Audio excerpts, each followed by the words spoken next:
CN digital আপনাদের স্বাগত। নমস্কার, আমি মণি ভট্টাচার্য। এই মুহূর্তে সবথেকে গুরুত্বপূর্ণ খবর, এই যে বিমান দুর্ঘটনা আহমেদাবাদে, যে তথ্য আমি তুলে ধরছিলাম এর আগেও, যে প্রায় 242 জন যারা এই বিমানে ছিলেন, ক্রু মেম্বার 12 জন সহ, ক্রু মেম্বার 10 জন এবং 2 জন পাইলট সহ মোট 242 জনের মৃত্যু হতে পারে বলে মনে করা হচ্ছে প্রাথমিকভাবে। কিন্তু এই যে বিমান দুর্ঘটনা, এই বিমান দুর্ঘটনার পিছনে নেপথ্যের যে কারণ, অর্থাৎ নেপথ্যের যে কারণ, এই নেপথ্যের কারণটা কি? প্রশ্ন উঠেছিল যে কি কারণে বিমান দুর্ঘটনাটি ঘটেছে, এবং স্বাভাবিকভাবেই এই যে মেডে কল,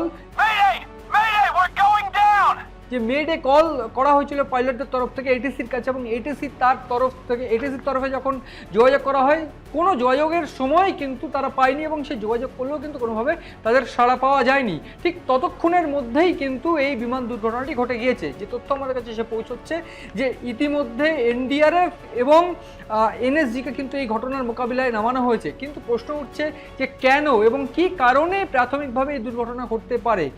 ইতিমধ্যে এক্সপার্টরা যেটা বলছে, আমরা বিভিন্ন এক্সপার্টদের সঙ্গে কথা বলেছি, এই বিমান দুর্ঘটনার পিছনে প্রাথমিকভাবে মনে করা হয়েছিল যে টেক অফ করার পর 1:38 মিনিটে এই যে এয়ার ইন্ডিয়ার AI-171 যে বিমান টেক অফ করার পর কোনো গাছে ধাক্কা লাগে এবং সেটি ভেঙে পড়ে নির্মীয়মান বহুতলের উপর। যদিও কিছুটা সময় গড়াতেই সে তথ্য কিন্তু অন্য কথা বলছে। তার কারণ প্রাথমিকভাবে এক্সপার্টরা যেটা বলছে যে ইঞ্জিন বিকল হওয়ার জন্যই কিন্তু এমন দুর্ঘটনা ঘটতে পারে।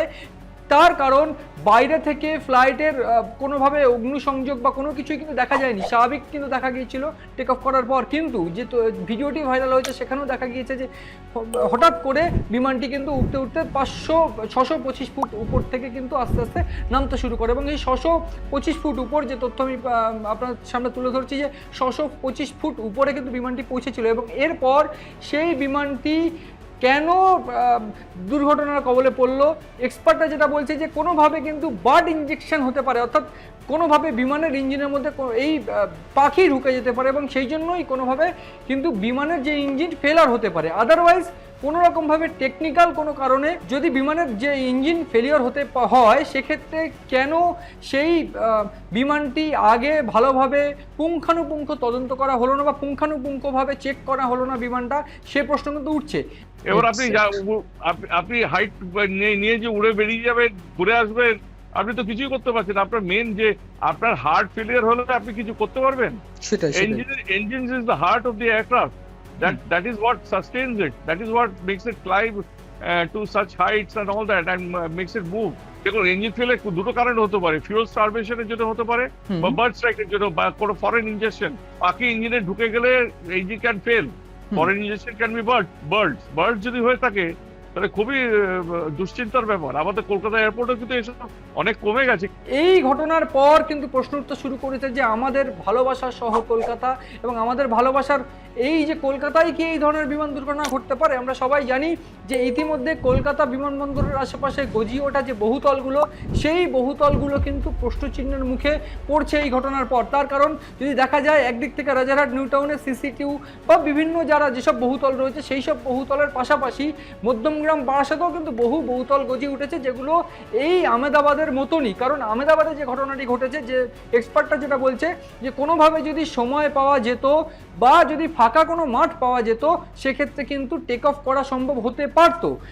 এই তথ্য কিন্তু তুলে ধরছে আমাদের বিশেষ যে প্রাক্তন যে পাইলট সুমন্ত্র রায়চৌধুরী। তিনি কিন্তু বলছেন যে যদি কোনোভাবে জায়গা পাওয়া যেত, সেক্ষেত্রে কিন্তু টেক অফ করা সম্ভব হতে পারতো, চেষ্টা করলে হয়তো হতে পারতো। কারণ কিন্তু কোনোভাবে সেই যে চেষ্টা করলেও কোনো লাভ হয়নি। তার কারণ এই যে আহমেদাবাদ শহর, গোটা জায়গাটা কিন্তু একেবারে বিভিন্ন ক্ষেত্রে বহুতলে ঘেরা, এবং এই যে বিমানবন্দর, আহমেদাবাদের বিমানবন্দর, তার আশেপাশে যে বহুতল, সেই বহুতলকে কিন্তু কোনো প্রাথমিকভাবে দায়ী করছেন এই এক্সপার্টরা। পাশাপাশি কলকাতাও যে কোনোভাবে এই দুর্ঘটনা হবে না, বা বার্ড ইঞ্জেকশনের ঘটনা, তিনি আরও বলছিলেন যে এই ঘটনায় এই যে বার্ড ইঞ্জেকশন বা কোনোভাবে বিমানের যে যন্ত্রাংশ, সেই যন্ত্রাংশে পাখির যে পাখি ঢুকে গেলে যদি কোনোভাবে যন্ত্রাংশ বিকল হয়ে যায়, সেক্ষেত্রে কিন্তু এই দুর্ঘটনা ঘটতে পারে। এবং এই দুর্ঘটনা যদি কলকাতায় ঘটে, সেক্ষেত্রে আগে এই দুর্ঘটনা প্রায় ঘটতো, কিন্তু কোনোভাবে সেটা টেক অফ করা সম্ভব হতো। কিন্তু এই বর্তমান যে চিত্র শহর কলকাতার, সেক্ষেত্রে যদি এই ধরনের ঘটনা ঘটে,